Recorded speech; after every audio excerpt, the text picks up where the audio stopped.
Chapter 7. Huh? I'm sorry, I choked out, backing toward the door. Uncle Jekyll's eyes bulged, his face darkened nearly to purple. There's no beast, he shrieked. Don't listen to those crazy stories. He slammed the table fiercely with his fists. No beast. Sorry, I stammered again. I turned and ran out the lab. A few seconds later, the door slammed behind me. I stood there in the dark hallway, struggling to catch my breath. Uncle Jekyll's angry words rang in my ears, and I couldn't erase the sight of his purple face, his furious eyes, his fists pounding the table. Why did he totally lose it like that? Was he telling the truth? If he was, why did he have to scream? Or did Aaron tell the truth? Did the beast exist, and did it live inside the house? A hand squeezed my shoulder. I jumped about a mile. I turned to see Sylvia. I'm sorry, she apologized quickly. I didn't mean to startle you. Would you like to help me? Would you like me to help you unpack? No, I told her. And then I had to tell her what just happened. Uncle Jekyll freaked out. I asked him a question and he started screaming at me. She nodded and brought her face close enough to whisper. Your uncle was under a great deal of pressure. My heart was still pounding. But he went totally ballistic, I cried. He is a good man, Sylvia said softly, but his work sometimes drives him over the edge. I stared hard at Sylvia. What was she trying to tell me? Over the edge? What did that mean? That Uncle Jekyll was the beast and that Aaron had warned me about? No way.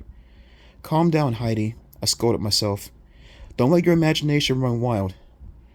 Sylvia tucked her hands to the pockets of her white apron and led the way up the long stairway to my room. I wanted to unpack my self, but I let her help me. I didn't feel like being alone. When we finished, I searched for Mariana. I knocked on the door to her room, but she didn't answer, so I explored the old house by myself for a while. Uncle Jekyll's bedroom was a few doors down from Mariana's. I found a small study crammed with shelves of books on all four walls. Another small bedroom was neat and cheerful, probably a guest bedroom, I decided. I wonder if my uncle ever has guests. Most of the other rooms on the second floor were empty, except for dust and thick cobwebs. A few rooms had furniture covered with old sheets and blankets.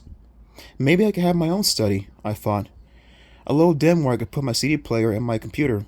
A place to hang out with my new friends. New friends.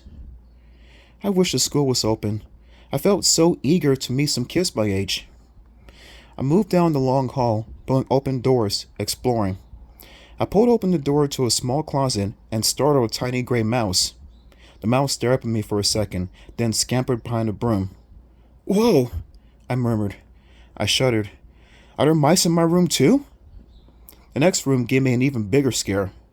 As I pulled open the door, light from the hallway swept over the wallpaper, and I gasped. The room was bare inside, except for two small armchairs, both covered with sheets, standing side by side like ghosts in the middle of the room. But the dark green wallpaper, the walls, they were covered with scratches. Long, deep scratch marks, like ruts cut into the walls, as if some animal had raked its claws over the walls. Clawed them, until the wallpaper on all four walls stood scratched and shredded. An animal, a creature. I backed out into the hall, heard loud breathing, and realized I wasn't alone.